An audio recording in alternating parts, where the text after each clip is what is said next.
What's up, y'all? It's Whack. Just checking back in with y'all. Like I said, I was. So this is gonna be part two to the video of me and Lancaster. And first of all, I want to apologize to y'all about the sound problems that we had yesterday. So I went ahead today and went and got a mic, and hopefully the feedback is better and the results are better for y'all. So off top, man, my bad on that. I'm new to this technology shit, you know what I mean? I can barely use my iPhone at times, you know what I'm saying, other than to send a text message or scroll on Instagram. So please be patient. Other than that, I hope y'all day is going well, being blessed. I know, as you guys probably know by watching the news or Facebook or whatever, man, it seems like this virus is getting worse again. It just seems like it was like in April where they were talking about once we hit the peak, we're going to be good and it's going to settle itself out. And now it just seems like it's getting worse again. So it's kind of crazy times, you know what I mean? So I hope everybody out there is blessed and, you know, in the right mind frame. Because, you know, having the right mind frame is necessary in anything that you do, because you know, if you wake up on the wrong side of the bed and you just continue on with that attitude throughout the day, the whole day gonna be shitty. So I've been trying to focus on the right mind frame, and that's been helping me a whole lot. So I just thought I'd throw that out there to y'all. But anyway, so let's get into it, man. So your boy Whack is back on the main line after the shenanigans the staff at Lancaster had pulled on me, beat the knife case. Then they send a squad up in to hit my cell in the middle of the night, first day back on the yard. Don't find nothing because there wasn't nothing.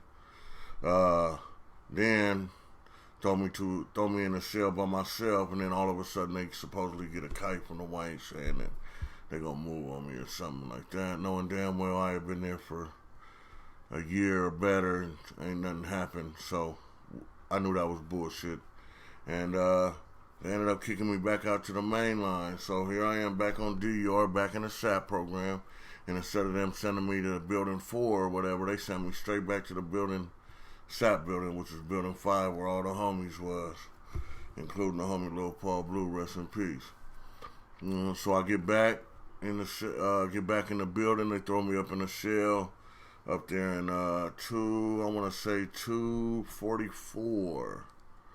Yep, I was in 244 with the homie Dark Side, older cat from Modesto, from up north. He was a cool cat, but he was actually in the SAP program. He used it to change his life and had became a Christian, and so he was a mellow cat, man. But he was smart, and don't get it twisted, you know what I mean? He wasn't no punk or nothing like that, you know. He just chose to give his life to God, and he was working on his sobriety, man, so he could get out and do his thing. I haven't heard about him or heard anything about him or nothing like that. So God bless you, Dark Side, wherever you at, my brother. We had some good fun times in that cell. But anyways, so they moved me up in the cell with the homie Dark Side. I ain't got none of my property. So Lil Paul Blue and them come through and bring me another care package, get me right, you know what I mean, until I can get my property. Now at this time, as I was telling you guys in the first video, man, Lancaster was off the chain. I'm talking about, it was wide open, man. If you wanted something, you could get it. You know, I'm not going to go into details or anything like that, but use your imagination.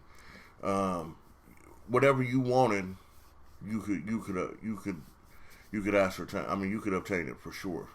You know what I mean? Money talks, bullshit walks.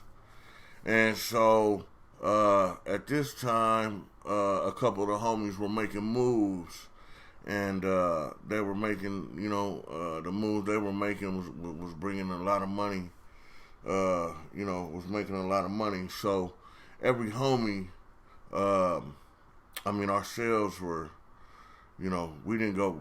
None of us went without. Anybody from the SDC Carter Center Crip Corps, man, we was all eating, man. You know, and it was just, I mean, it was, you know, it was to the point of like where nobody even really went. We only went to chow just to mingle, just to get out the cell and holler at the homies. But other than that, we weren't eating none of the chow hall food. You know what I mean? I mean, we were spreading every night amongst the homies. You know, and it changed every night of who was cooking. You know what I mean? And that's how it went. And we did that for lunch and dinner. So we were having it our way, man. And I'm not saying that we were the only ones. I'm talking about Lancaster was off the hook. To the point to where later on in the story, I'm going to get to the point to where the feds actually hit the yard, man. I'm talking about the FBI legitimately with their blue jackets with the yellow letters, FBI letters on the back of their jacket. And they snatched up a CO. I'll get into that a little bit later. But anyways, so I get in the cell with Dark Side, man. The homies bring me my care package and, you know, hooking me up. And Dark Side didn't really have he didn't have nobody looking out for him, you know, and, he was in a SAP program and he had a job behind the wall, so he wasn't really getting paid like that. So he didn't have too much in the cell. So when the homies came and brought me, you know what I mean, what they brought me, you know, I threw some of the stuff on his shelf and was like, go ahead and eat. And he was surprised, like, yeah, really, man? Like, yeah, bro. I said, I don't eat in front of my cellies, man, and not share. I've never been that kind of cat. You know what I mean? I think them cats are weirdos to do that. You know what I mean? I mean, if we cellies, we ain't here doing time. We living, you know, we're evolving in this cell. Matter of fact, we're surviving in this cell, hoping to evolve.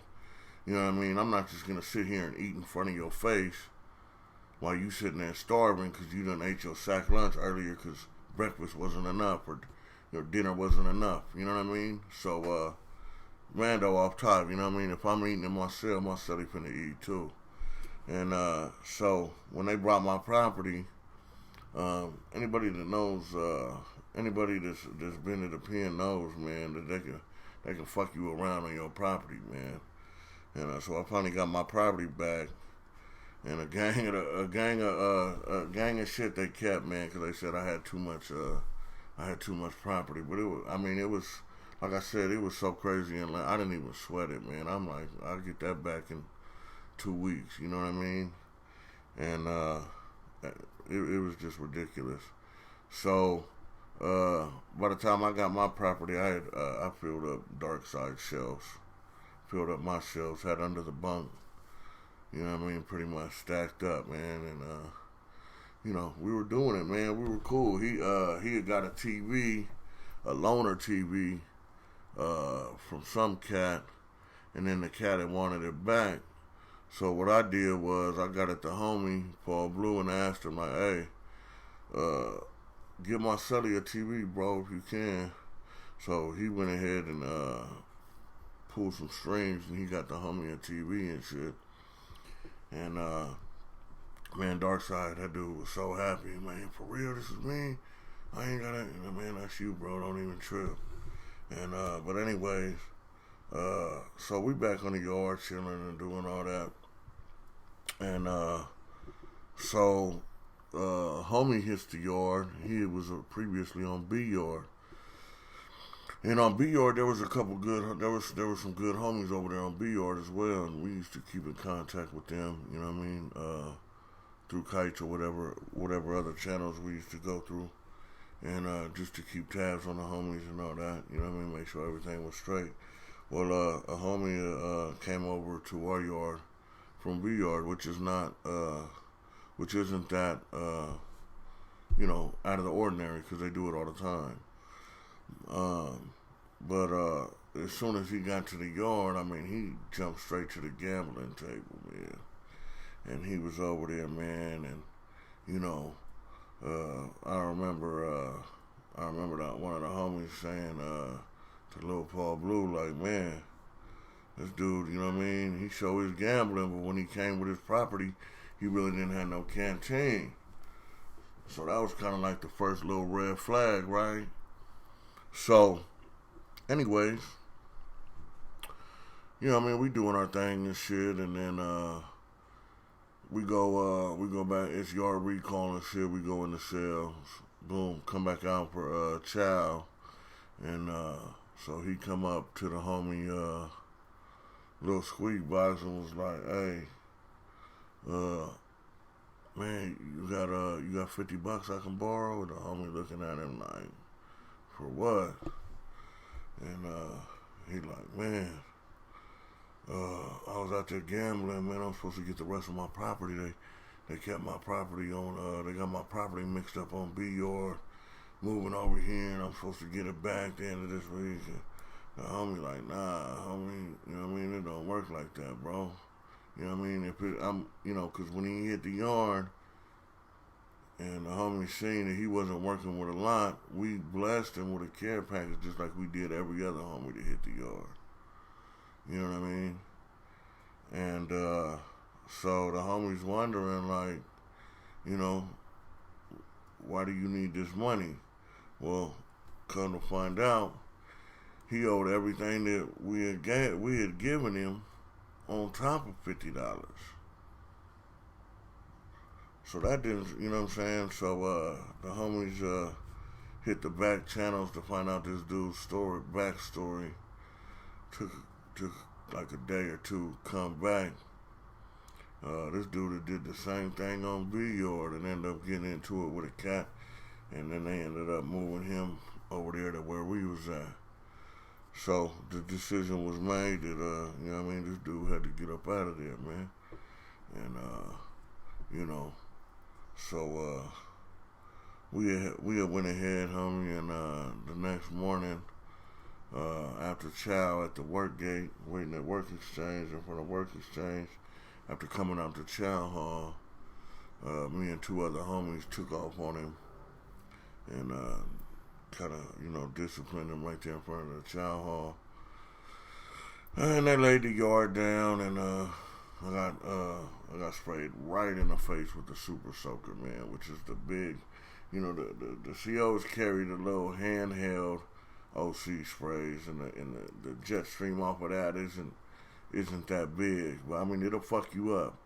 But I'm saying, but there's one dude usually, like during yard and during like chow release and all that, he'll stand on the walkway, and he's got the big canister of that OC spray, and we used to call it the Super Soaker, because that's what it looked like, you know, back in the days, the big old squirt guns, right?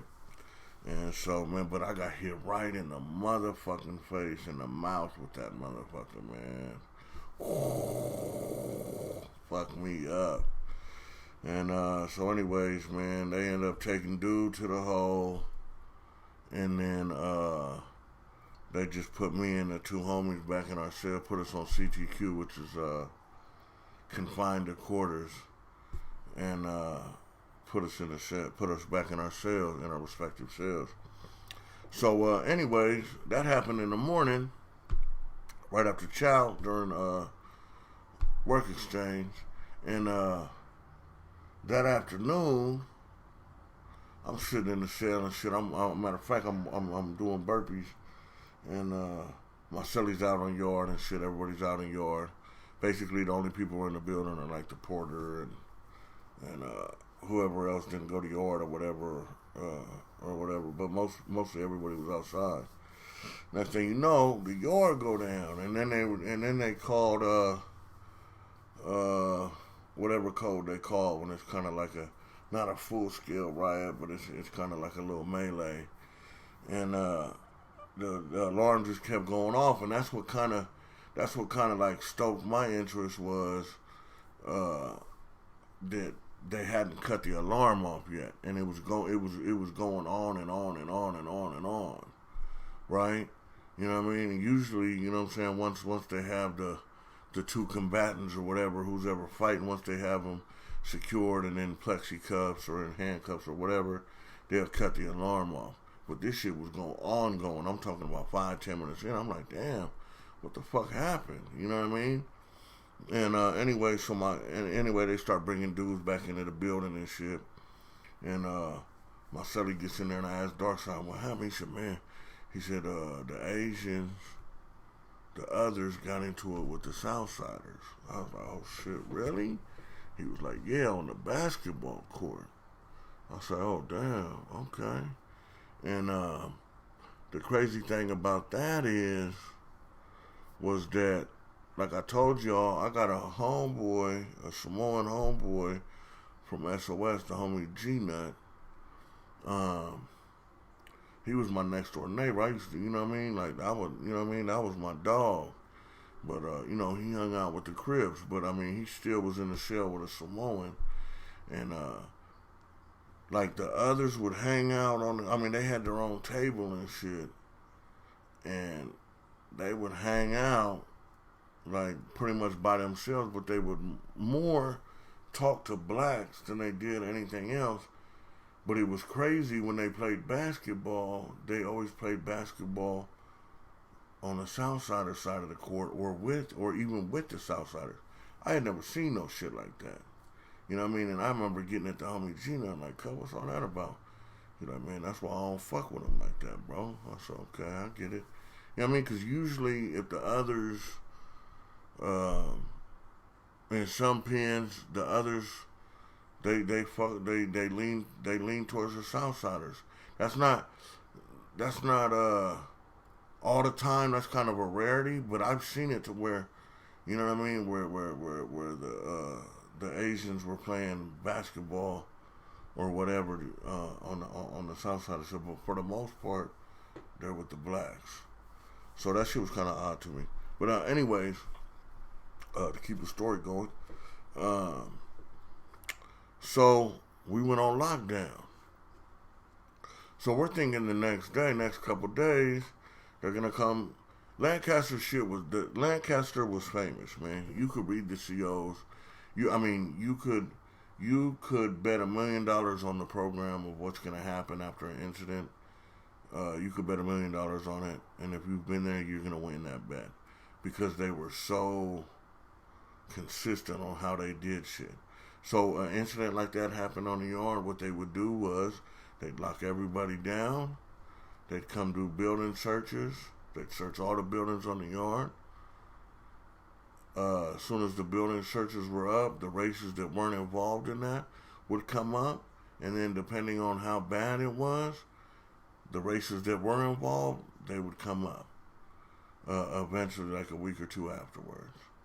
So we kind of figured, like, okay, as soon as they come finish the searches, they're going to kick it, you know what I mean? They're going to open the yard back up.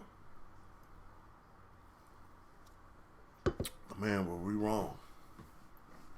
So, all that year, even prior to me going to the hole earlier that year, me and Flav went to the hole for that bogus ass knife they stuck in our cell.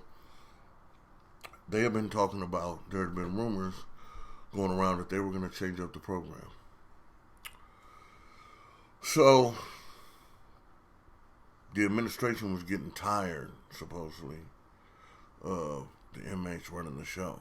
And doing all that, right? And all the contraband they were finding. And all this, that, and the other, right?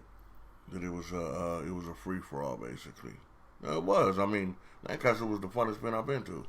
Like I said, you know what I mean? If you wanted something, you could buy it. Straight up.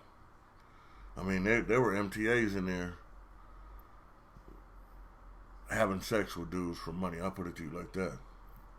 Well-known fact. Ask anybody that was in Lancaster in the early 2000s. It's facts. I mean, you could probably go on Google and internet and search it. That's how crazy it was. Anyways, we had heard rumors that they were going to try to flip the whole thing. The thing is, you can't flip it when, where do you think all the shit was coming from? We don't go home at night.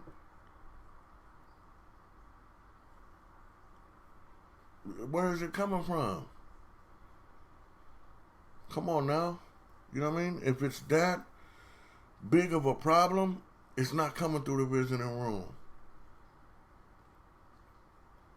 It's not, you know what I mean? It's not coming through the regular routes that they say shit comes in through. Check your people. It's your employees. But I'll leave it at that. So we have been, like I said, we have been hearing these rumors about them switching up the thing. They were going to get stricter. We heard some shit talking about you had to start tucking your blue shirt in on the way to chow. No smoking in the buildings. Now look, I remember when I hit prison, man, a can of Bugler, I believe, was $6.15. And level 3, Donovan, you couldn't smoke in the buildings without them. If they walked by your cell, seeing you smoking in the cell, they, the CO would probably trip. You might get a 128B or some chrono or something. He might even try to write your ass up. But level 4s, man, you got motherfuckers smoking in the day room, smoking on the way to chow out the day room. Police don't say nothing, man. The police aren't gonna lose their life over a motherfucker smoking a cigarette. You understand what I'm saying? And being on a level 4, I mean, most of these dudes are lifers. They ain't got nothing to lose. You know what I mean? You might wake up on the wrong side of the bed. You lighting this cigarette in the day room. And, you got this motherfucking cop that wants to be super cop. Instead of doing his 8 and skating, and tries to trip on the homie for smoking a cigarette and get his whole motherfucking face knocked off. So the police don't trip on people smoking before the tobacco was taken, of course. I'm speaking pre-2005, I think it was, when they took the tobacco. But anyways, I mean, to the point of where they had stopped selling lighters in the canteen. So lighters were how do you say it? Lighters were a hot commodity, right? So, what people used to do is they'd make long ass wicks out of toilet paper, and we had the doors with the holes in them, the corrugated metal, and you'd stick the wick at the top of the door on the outside, and that motherfucker would go all the way to the ground, and that shit'll burn, and you got a light for your cigarette whenever you want it. And the police would come by and they got to pass out mail or whatever. I've seen them, the smoke all in their face from the wick, coughing, trying to call your name for the mail. That shit was hilarious. And they didn't trip. You know what I mean? And so anyways, they were talking about stopping the smoking in the buildings, no wicks, and blue shirts to chow, and you had to tuck in your blue shirt. Single file line to chow. Just some way out ass shit, like motherfuckers were in a camp some motherfucking where. Like they ain't realizing this is a level 4 prison, man. And anyways, so we have been hearing that, man. So eventually, the time was right, I guess, for them to implement their plans. So when that little incident happened between the Asians and the Southsiders, that was the perfect opportunity for them to implement that. And so we stayed. They came and did the searches within that first couple days. They probably within a week they were done with the whole institution-wide search. And we were waiting to come back up, and we still ain't came up. So we getting at the COs. They don't know nothing, and it's an administration thing, and they're working on this. But, you were getting a little bit here and there from the COs, like, well, shit's basically going to change, this, that, and the other. And about 2 weeks in, 2 to 3 weeks in, they, at mail count one night, they come by, and I think they give us, I want to say that they gave us a list of like new rules and regulations about like the smoking in the buildings, walking in a single file line to and from the chow hall. If you were A2B, which means you didn't have a job, you can only go out to the yard on certain days at certain times. instead of upper and lower tiers out to the yard together, it was gonna be staggered to where, it was gonna be lower tier. So they were trying to. I mean, they were literally trying to mix. I mean, they threw a wrench in the whole fucking get down, right? And so man, motherfuckers were like, "What the fuck is this?" Well, anyways, and then on top of that, when we were gonna come up off a lockdown, it was gonna be in stages. I mean, these people were literally acting like they had a full-scale brawl out there on that yard, man. Come on, man. It was probably 7 Asians. The heaviest one out of all of them was probably 150 pounds against, I don't know how many Southsiders, but I mean, there wasn't too much. And no disrespect to the others, man, because I got a lot of homeboys that are others, man. You know what I mean? So I'm not trying to. I'm just trying to show you that it wasn't a riot. You know what I mean? It was, if anything, it was a melee, man. I mean, nobody got poked. There was no major injuries. The ambulance didn't have to come. They didn't have to life flight nobody up out of there. So it was a skirmish at best. But the institution trying to act like it was a full-on Armageddon, Mel Gibson, in that movie, whatever that movie was, and the movie 300, motherfuckers got swords and shit, man. It wasn't like that, man. You know what I mean? That shit lasted 10 minutes, maybe 5 minutes, I don't know.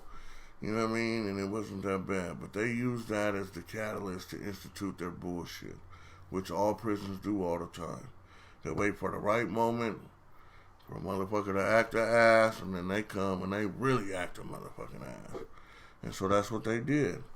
So I believe that first day, they were gonna have, I think for the first, man, I can't specify for sure, but I think it was like the first 3 days, everybody had to go to work. And then there would be no yards. And then the next 3 days after that, you'd go to work and then you'd get afternoon yard or on a day or something like that. So they were going to open it slowly in steps. And I get my brothers were like, man, fuck this shit. What the fuck? I'm not going to work. And the gang, I know the homies from San Diego, we were like, we ain't going to work. Fuck these motherfuckers. So, anyways,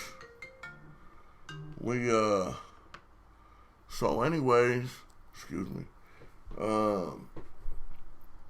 the day come for the unlock, for everybody to walk the child. So, we like, fuck it, we ain't going. And, I'm sitting in the cell and shit, you know what I mean? And next thing you know, the alarm go off. And then it's just going on and on. But I know something was up because police started running in the building and they were tripping. They were literally going all around the building with their flashlights, searching cells, like looking into cells. And we tripping like, what the fuck is going on? Looked at my cellie like, damn, cuz. And he like, man, I don't know, dog. Well, anyways, it come to find out that a couple Crips out of L.A. Had got into it with took off on the police and stabbed one of them and broke the jaw of the sergeant, or stabbed the sergeant and broke the jaw of the regular SEAL. Something like that. They ended up fucking the police up. They weren't going for it. Both of them cats had LWOP. They had life without parole. They had, you know what I mean? You know what I mean? So they weren't going for the new program. Anyways, so we immediately go back on lockdown. And they come with the bullshit then. They like, look, if you a Crip, if you black or you a Crip, especially if you a Crip, you ain't got nothing coming. You motherfuckers are slammed until Jesus comes back. So, motherfuckers, we sitting in the cell. Now, keep in mind, we was stacked. I mean, we had a canteen, bro. You know what I mean? Like, I mean, we were cool. But I'm telling you, you sit in that cell, you can a month, going on 2 months. And I remember one day they came and but during this time, they were snatching Crips off the yard, out of the building. You'd wake up one morning and so-and-so would be gone. Him and his cellie would be gone. The next day, 2 other cells of homies is gone. Then one day I wake up, Lil Paul Blue and the homie Ace is gone. The homie write me a cut, what's going on? Man, I don't know. So finally I get word from the homie, Lil Paul Blue, he boomerang me a kite. He said, man, they trying to hit us. Next thing you know, they come snatch me up. Bam. On the 114D, this is how much of the bullshit they came with. So they try to hit us with conspiracy to murder staff. That the Crips conspired to murder the staff. Which is the biggest crock of shit in the world. Don't he know that half the Crips on the yard, we didn't even get along. But it was their show, they were going to run it the way they wanted to. So they actually got hella action on getting us up out of there. And that was their way of getting rid of the problems. And they ultimately found a way to get rid of me. All them times they tried to get rid of me, now they had a legitimate reason in their mind. Oh, he's a Crip and we're getting rid of the other Crips, so let's get him up out of here. So they gave some of the homies a DA referral. A lot got rejected, thank God. You know what I mean? And they ended up finding us guilty of some bullshit and gave us like 6 months shoes or whatever. And they shot a gang of us to high desert. And and during this time in the hole that they had, when they came and snatched all of us up, was when I got my hands broken by that police. And that probably was in retaliation for his partners getting dead over there on D-Yard. But yeah, it was crazy, man. So we all sat in the hole for 10, 11 months, you know what I mean? Off some bullshit, you know what I mean? Something that we didn't even have anything a part of. But during this time that we were still on D-Yard in the building on lockdown, I was in the shower, Upper B shower, and I look out the Sally port and there's some dudes coming in. They got their FBI jackets on. There's dudes in plain clothes. There's regular COs, and it was like the captain of the yard. And they walked up to the podium and put the female CO in handcuffs and escorted her up out of there. They say that she was supposedly, doing this, that, and the other, and bringing shit in and doing all that. I don't know if she was or not. But next thing you know, it was all on the news. She got convicted and all that. And it led to like a bigger investigation. And next thing you know, it was crazy. So they had all that going on, you know what I mean? And they tried to get rid of everybody that was in Lancaster at that time. I mean, because D-Yard was the SAP program in EOP. C-Yard was already a PC yard. B-Yard was general population as well. And then A-Yard was the honor yards. So, off of B-Yard and D-Yard, they tried to get rid of all the Crips. Blacks, but mostly Crips. And that's what they did. They turned that whole prison over. And this was 2002, going into 2003. So, next thing I know, I was on the next thing smoking the high desert, high drama. And I'll make a video about that. Now that high desert was they call it the White House, man. That's the skinhead capital, man. So that's an interesting story, man. That's kind of where the rubber meets the road right there. It was go time, man. The gas on the pedal at all times. But I'll get into that next time, man. Thanks for watching, you guys. Subscribe if you haven't subscribed. Hit that like button, man, to let me know that you're digging what I'm talking about and not just rambling at the mouth like I feel I am. Anyways, like I said, thank you for watching. Thank you for supporting me. Thank you for the comments. Keep them coming. You know, I try to answer every single one of them because I appreciate the time that you put into what I'm doing. So with that being said, man, everybody be humble, be blessed. If you can help somebody out, please do. You know, that's the most important thing, is helping somebody else out, helping somebody out in need, you know. And there's no nobler cause than helping somebody out that's worse off than you. So with that said, man, peace and blessings upon all of you guys, man. From my family to yours. Have a good night, everybody. Peace.